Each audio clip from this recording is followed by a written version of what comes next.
followed a very unique path to reach this milestone. And along the way, you've formed lifelong bonds with your peers, coaches, and mentors.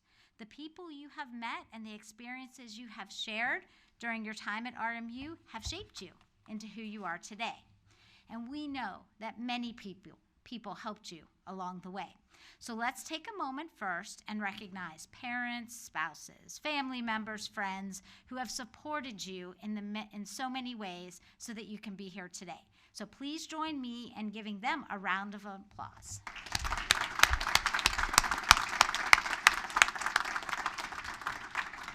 Another important group is our faculty, the heart of our university. They have taught, guided, and inspired you.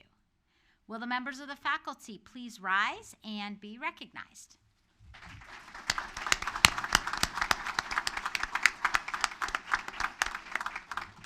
And last, but certainly not least, let's remember those at the center of the student-athlete experience. The coaches, trainers, athletic staff who have challenged you, shaped you, and supported you every step of the way. Please stand and be recognized.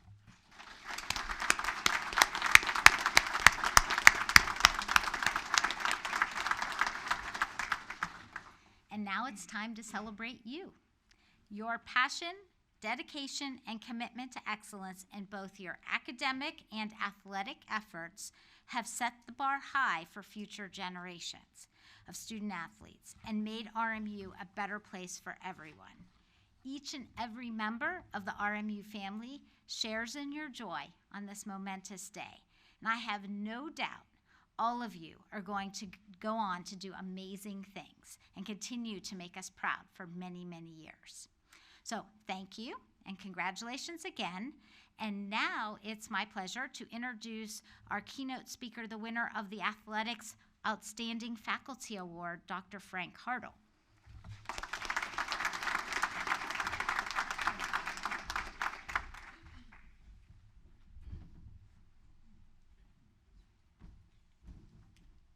Well, thank you for having me, and if the president doesn't mind, I'm going to take off my Stay Puft marshmallow hat, if anybody cares. I'm just more comfortable that way. Get my glasses out, because when you get older, this is what happens. Well, thanks for having me. I'm not really sure. I'm honored to be here, first of all, but you know, the fact that I was a bench warmer my entire athletic career, it's surprising that I'm up here talking to such wonderful, accomplished athletes, Division I athletes. Very proud of that. You should be very proud of that. Your parents are very proud of that. You worked very hard to get here. Not only did you work hard to get here, but you worked hard every day, right? 2-a-days, workouts, classes, traveling, meetings with the coach, meetings with the athletic director, right? Whether you liked it or not. Nicole, where's Nicole? There she is. Meetings with Nicole, right? She got you through this. So what I'm going to do is tell you a little bit about myself, and it's going to sound like a brag fest, but I promise you it's not. I'd much rather goof on myself than brag, but there's a point to all of this, I promise. So I'm married with 6 children. I'd like to say it's my wife's idea, but it really was. When I met her, she said she wanted 6 kids, and that's what we had. So I grew up early in Pennsylvania, moved to Central Florida, high school, middle school and high school, where I played basketball, and we'll get to that in a minute. I followed a girl to West Virginia to marry her, and that didn't work out, so I ended up in the Army, infantry. A long story, and a story for another day, to be honest with you. But there, I was an infantryman. I saw some considerable combat in Iraq. Rose to the high rank of E5, which, if anybody knows, that's not very high, but 4 years is long enough. Got out of the military, went to Slippery Rock, where I met my wonderful wife.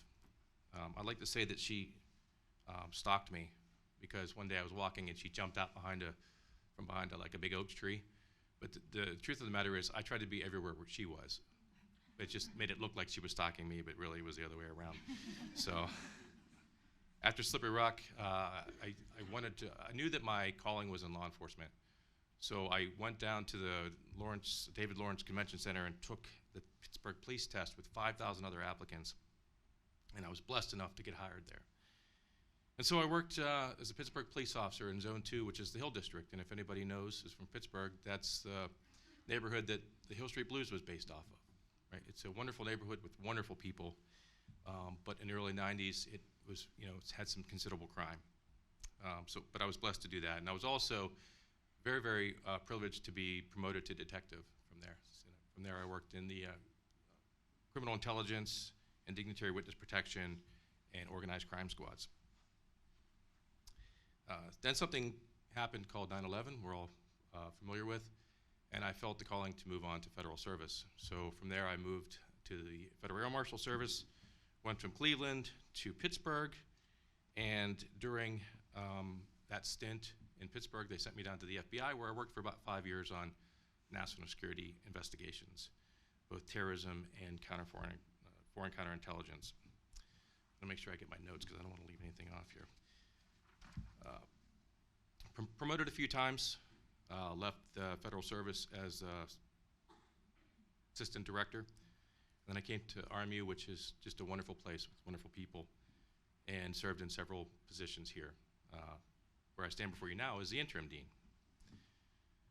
But let's return to my middle and high school athletic days.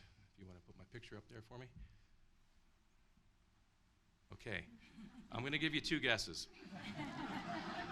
All right, you better get it right. All right. This is my freshman year of basketball. These are my brothers in arms. These are my best friends. These are the men who looked out for me. I was not a starter. I mean, that's evident, right? I mean, I tried, I practiced, I did everything I could. They encouraged me from middle school to high school to try out, and I did. And my teammates pulled for me. They went to the coach. They said, hey, we need him. He's part of the team. And I made it. I don't know how, I'll be honest with you, but I did. So, but that's where my life as a bench warmer began. And there's a lot of serious lessons here that I want to share with you. And one of those was, even as a bench warmer, I practiced every day. I went to every practice. I worked hard. I memorized all the plays, all the drills. We didn't have 2-a-days back then, but we went to practice and then we went and played, right? But the fact of the matter was, I never got in the game, right? I did once. If we were up by 30, they'd say, my friends would say, hey, put Hartle in. So Hartle went in, right? But we were good. We were a good team, really good. We always went to the championships. And I remember our first championship, we won, and I cried. And so did my teammates, right? If you've ever experienced winning a championship. But they were crying because we won, but I'm ashamed to say I was crying because I didn't play, which, as a young man, you look back on and you think, oh my gosh, that's crazy, why would you do that? But that didn't deter me. Another season of, off-season of workouts, and I gotta tell you that athletics in the 80s was very different than it is today. We didn't have like organized off-season workouts. We just got together on the court and played. Our parents didn't send us to like these specialists. We didn't have travel teams. We went on the court, we played Run DMC, Salt and Pepper. If I could sneak in some White Snake and some Warrant, I would. My friends would let me. But they were magic on the court, right? And they included me. They rotated me in on the drills. They, again, this was my family. So new year, made the team again. Daily practices, lots more team building, more time on the bench, and eventually another championship. And we won again, and I cried again. But this time, they were tears of happiness. What changed? Well, I changed. I went from going from a person who was looking at a singular perspective to now looking at my teammates and being just as happy for them as I was for myself. And that's what teamwork does. That's what athletics does. It changes you as a person. So maybe that season I only played about 20 minutes. 0 time in the championship game, I'll be honest with you again. But I had really good seats. It was really wonderful. But what I do is I played my role, right? That's what I started to understand. I knew my friends were better. I knew that if I got better, I would ascend. Did I? No, I didn't. I'll be honest with you. That didn't matter, right? I was ready if called upon. I prepared myself that if it did come, that time came when they said, hey, Hartle, we need you on the bench. If my best friend Washington got hurt, I was in there. I was ready. He was second. I was third. So if you want to split the hairs. So, but I learned teamwork. You all know teamwork. You know, sacrifice, love, honesty, self-awareness, that brotherhood of fraternism or sisterhood, right? That filial love that talks about in the Bible that you just can't quite explain. I felt it again in the military, again in the police force, and again as a federal agent. We're working on that now at RMU. We have a great team here. It's this idea that we're in it together. You know that, right? So what does this have to do with you? None of you are bench warmers, right? How do you get to Division I sports if you're a bench warmer? Trust me, I didn't even have a community college coming after me. Nobody was looking at me. I was the guy with the clipboard, right? You guys understand the depth and meaning of teamwork. Take that into the rest of your life. Your family, that's a team, right? When you go to work, that's a team. Might be a dysfunctional team at times, but it's a team nonetheless. Know your role as you move into the workforce. If someone better than you, work to be like them. If you're better than someone else, show them, but bring them with you like my teammates did with me. They included me. They knew that somehow I was part of this team. Play your role well. You're not going to be CEO in a year. Well, unless you start your own business, and then which case you will be. But most of you are going to go work for somebody else. Be willing to do the little things. I have 5 boys. They all play sports. They all played football and lacrosse. They all stuck with lacrosse because they're spider monkeys, right? They're not real big. But I have one in particular that works his butt off. I mean, everything. He doesn't go out and shoot. He wants to know where his feet are. He wants to know where his hips are. He wants to know how he twists. I bought literally 6 nets in my lacrosse backyard. Say yes a lot, right? When you're new, when you're on the bench at a new job, say yes a lot. But say no when it matters. Don't let your work interfere with your real life. Faith, family, fun, friends first. Then your field of work. Don't mix those up. I did. I missed some time with my kids when they were little. Don't make that mistake. Learn everything about your craft at every position, no matter how small it is. It's going to make you a better leader as you move up. Be a leader regardless of your position.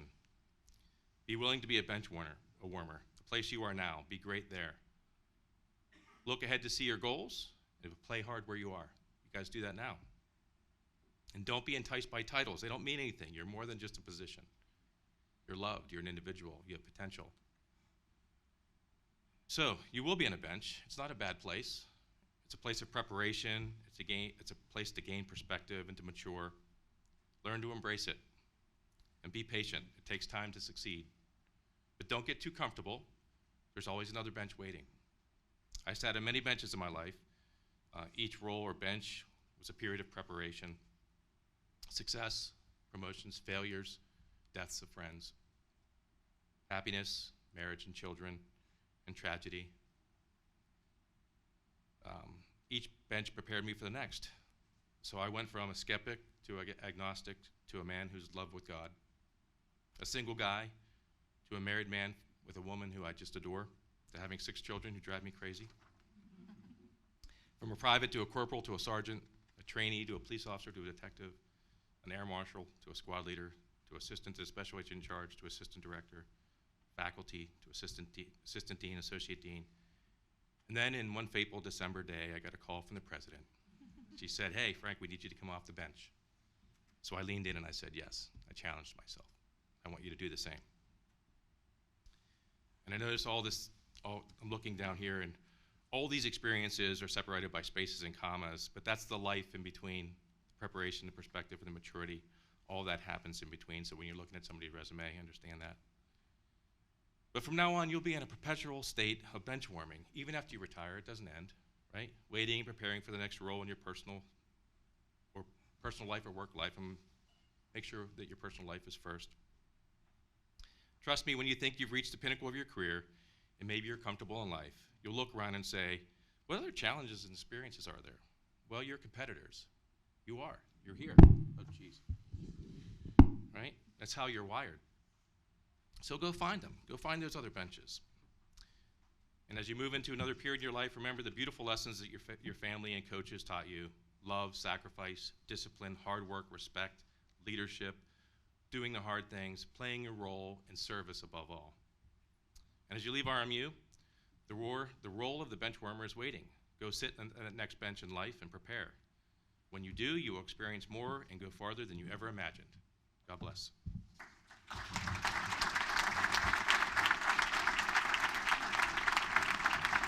Thank you, Dr. Hartle. Okay, so we're going to start a new tradition at RMU.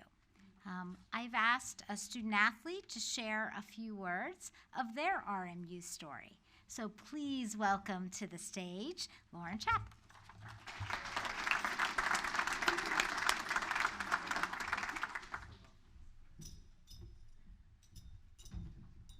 Hi, everyone. Dr. Hartle, I think you left your hat up here, so I'll bring it. Okay. Sorry. That's kind of tough to follow. Nevertheless, undergrad is for learning, so this is my first public speech. I want to say thank you for Dr. Patrick for inviting me up here. But as you all know, we are here today because we are student athletes, and during our university's commencement, we were busy competing and bringing home titles for our said university.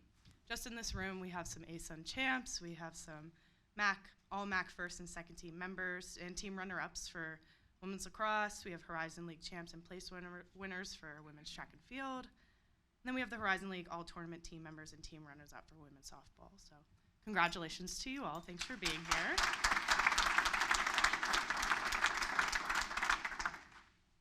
Being a student athlete is not easy, especially competing at the high level that we do, as mentioned before. The expectations that we put on ourselves, but we did it. When I think of my time as a college athlete, I think pain. And that sounds really bad, but I won't sugarcoat it. My body hurt. My mind was a battlefield. The track and I didn't always like each other. But what I've learned from this was resilience. I've learned how to fight back for a greater purpose. From the resilience, I've grown back stronger. I've learned to embrace the failures. And we have done this as well. We've learned to move through motivation to achieve things that we never thought were possible. Things that we put above our goals and our expectations. In reality, this is something we've experienced on a mental and physical level more than anyone else that we went to school with, and we are set up for success in the future.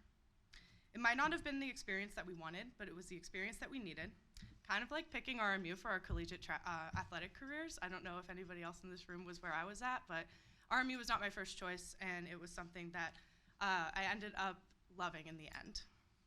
You are constantly becoming a better version of yourself along the path of your life with successes, failures, and everything in between.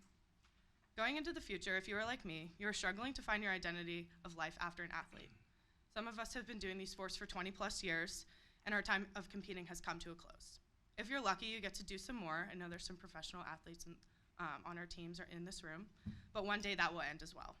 I haven't found the answer to this struggle yet, but I have found the intrinsic motivation to have a purpose and to do the things that I love, whatever that may be.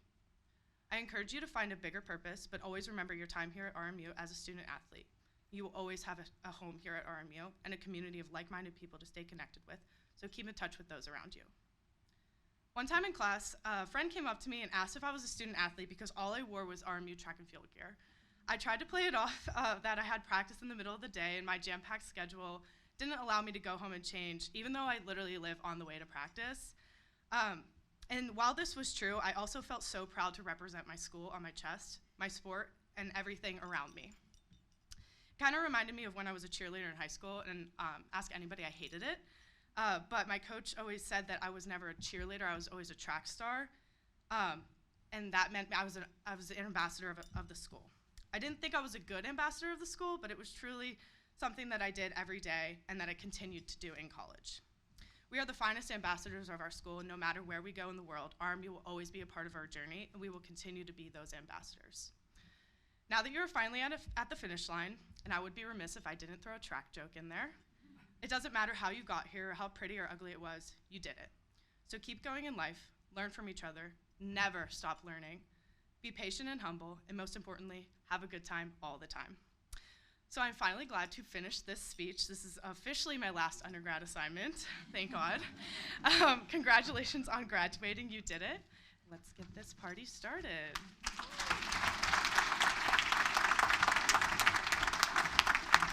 Nice job, Lauren. Thank you very much. And by the way, you are correct. The people in this room are motivated, relentless, dedicated, and I'm going to say one more thing as well. Stay in touch. We love to hear from you as you go by. I'm inspired by each one of you. Every single one of you is unstoppable. So let's give one more round of applause.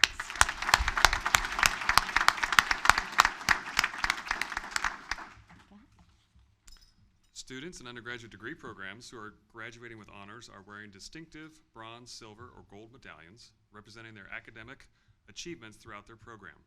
Each student graduating with honors will be individually recognized as they receive their diplomas on the stage this morning.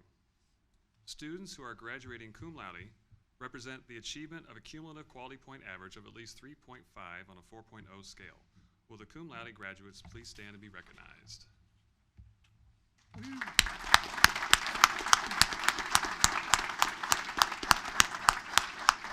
Please be seated. Students in the bachelor degree programs who are graduating magna cum laude represent the achievement of a cumulative quality point average of at least 3.75 on a 4.0 scale. Will the magna cum laude graduates please stand and be recognized?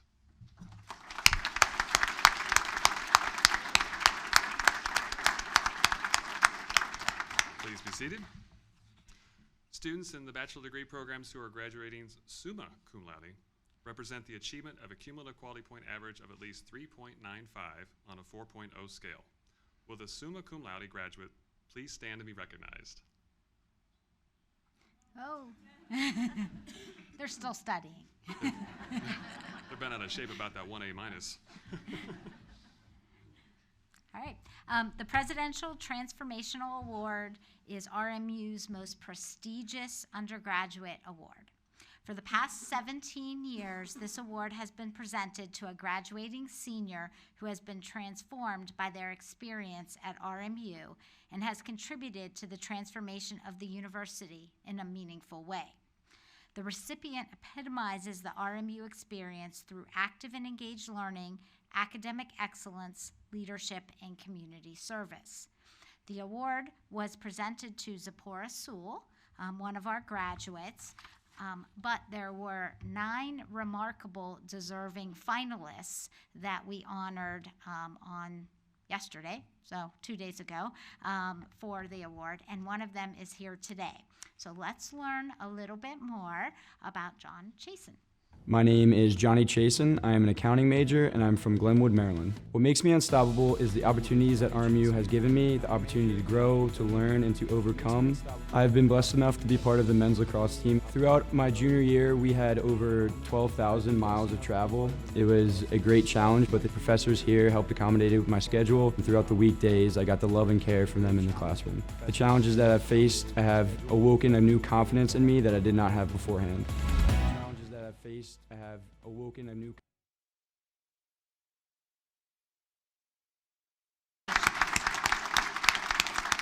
Thank you. Madam President, assembled today are the candidates for the degrees of Master of Science and Master of Business Administration. I will ask the candidates to stand as your school is called and approach the stage. Will Dr. Tim Schlock, Associate Provost, please come forward to announce the names of all the candidates as they ascend the stage. And may I ask Chris King, Vice President and Athletic Director, to assist the President with the recognition of the students. I now call forward Acting Dean Jeffrey Mischel to present the candidates from the School of Engineering, Mathematics, and Science.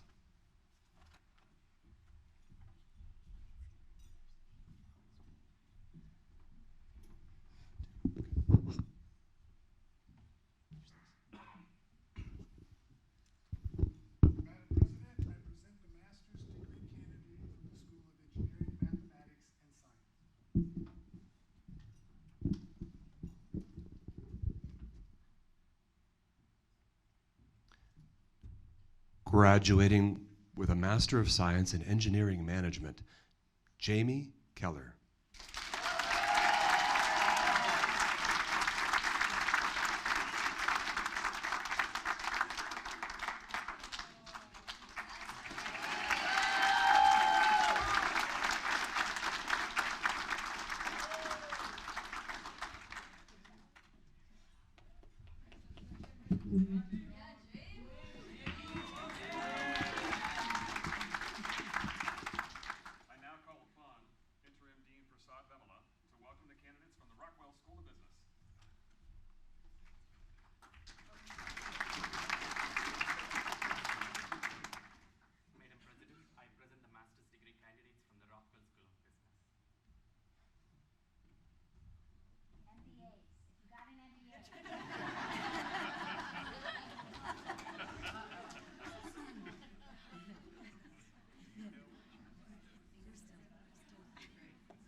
Graduating with a Master of Business Administration, Kelsey Lee Nelson.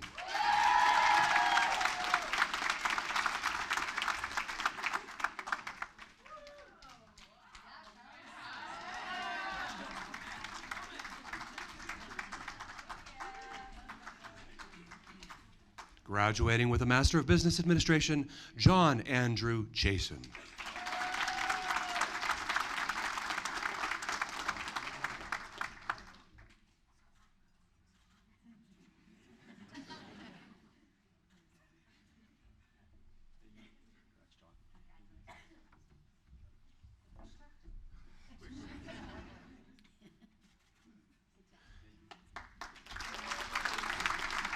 Graduating with a Master of Business Administration, Bailey A. Christensen.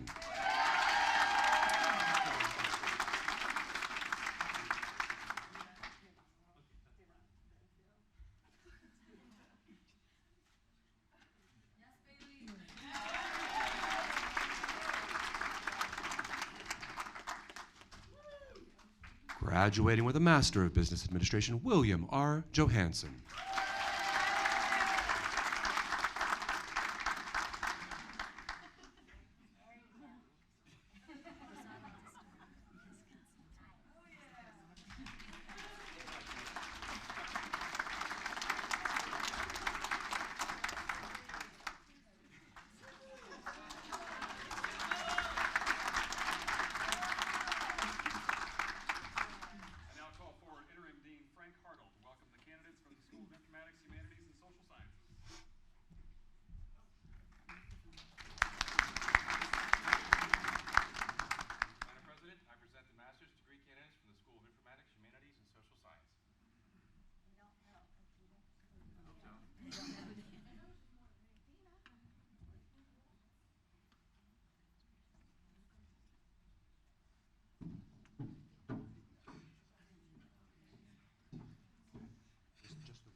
Graduating with a Master of Science, Dana.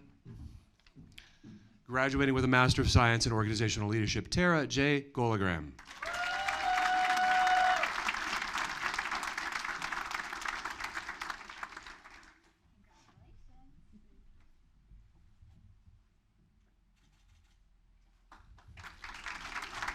Graduating with a Master of Science in Organizational Leadership, Dana Marie Vitakis.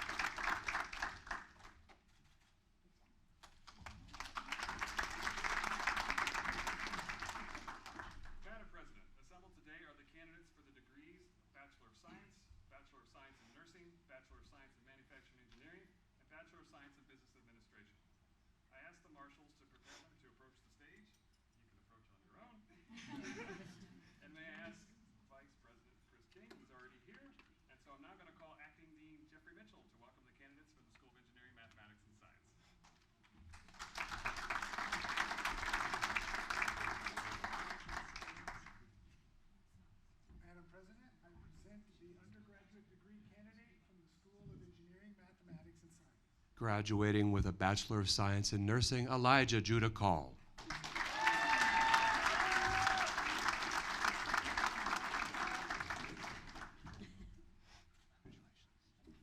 wait.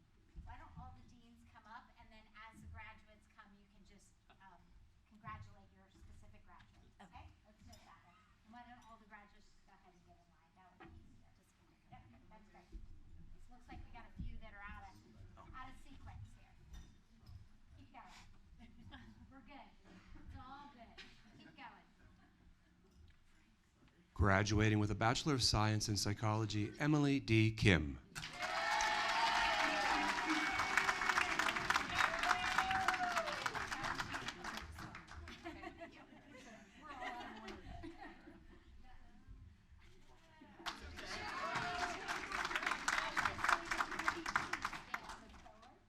Graduating with a Bachelor of Science in Health Services Administration, Alicia M. Moore.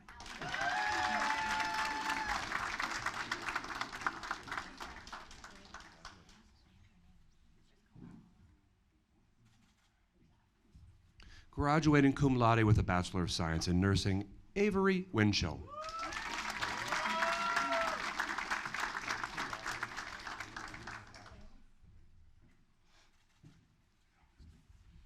Graduating magna cum laude with a Bachelor of Science in Early Childhood and Special Education, Dana Marie Vatakis.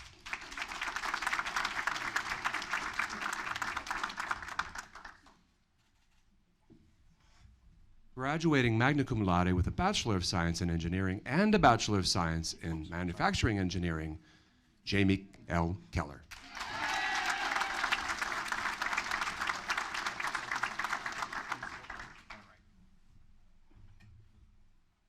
Graduating with a Bachelor of Science in Business Administration and Sport Management, Trevor Barrett.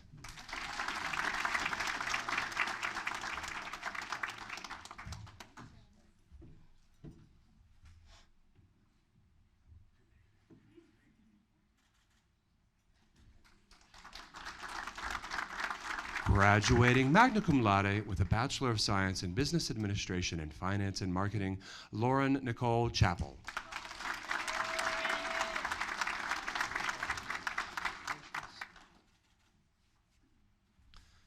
Graduating with a Bachelor of Science in Business Administration Management, William R. Johansson.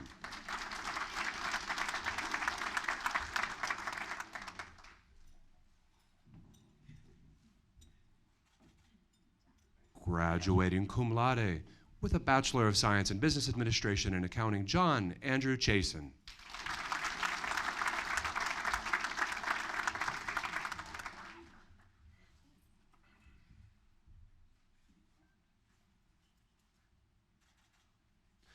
Graduating with a Bachelor of Science in Business Administration Marketing, Bailey A. Christensen.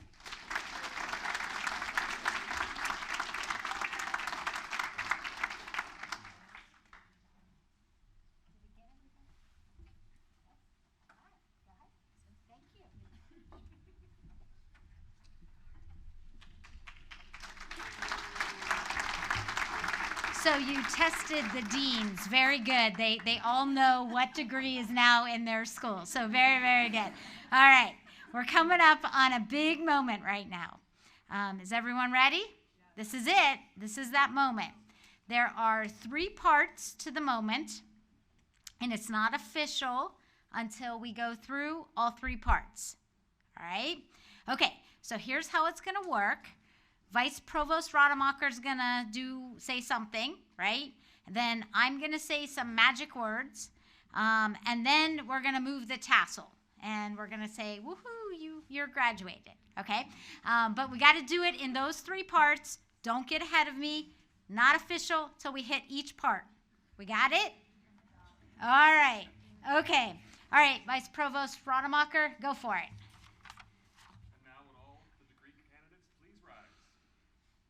That's you. Good job. All right, you made it past part 1. Good job. All right, now this is part 2, and what I have to say is long, so bear with me, okay? Upon recommendation of the faculty and with the authority vested in me by the Pennsylvania Department of Education and the trustees of Robert Morris University, I confer upon you Master of Science, Master of Business Administration, Bachelor of Science in Nursing, Bachelor of Science in Manufacturing Engineering, and Bachelor of Science in Business Administration, for which you have been certified with all the rights and privileges appertaining thereto. Okay, part 2 done. We can clap, right? Okay, this is the big moment. Now, I think your family and friends have something to help celebrate this big moment. So if you have something, you can stand up as well, right? We can actually have everyone stand up if you want. We can make this a really, really big moment. And if you want to, if you have something and you want to come forward and kind of do it up here too, I think we'll be okay as long as you don't point at somebody, right? So up to you. All right, get your cameras ready, Mom and Dad. Come on, that's what this is about. Go, everyone ready? Okay. Come on up. Come on up. Don't be afraid. Come on up. It's all good. There you go. This is about the, just don't point at them, please. You can point up, sure. Point up, okay? Not at them, and you have to twist it. Okay, and you cannot twist it until I present the class. All right? This is way more complicated. Everyone ready? Don't point at them, please. All right. You don't know the insurance we had to go through for this. No, just kidding. Okay, ready? Graduates, please move your tassels from the right to the left. I know, right? You did it the wrong way. Ready? It's my honor to present to you class of 2023. Go! Woo!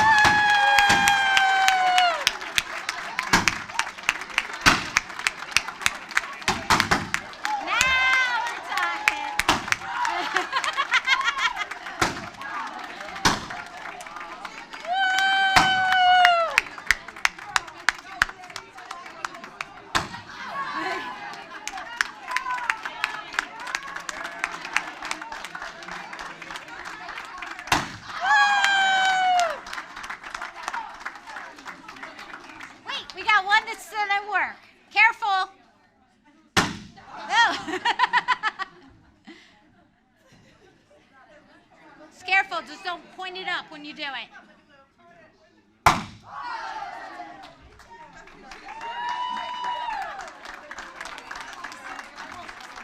right. We'll save it for later and help you. Congratulations. Thank you all.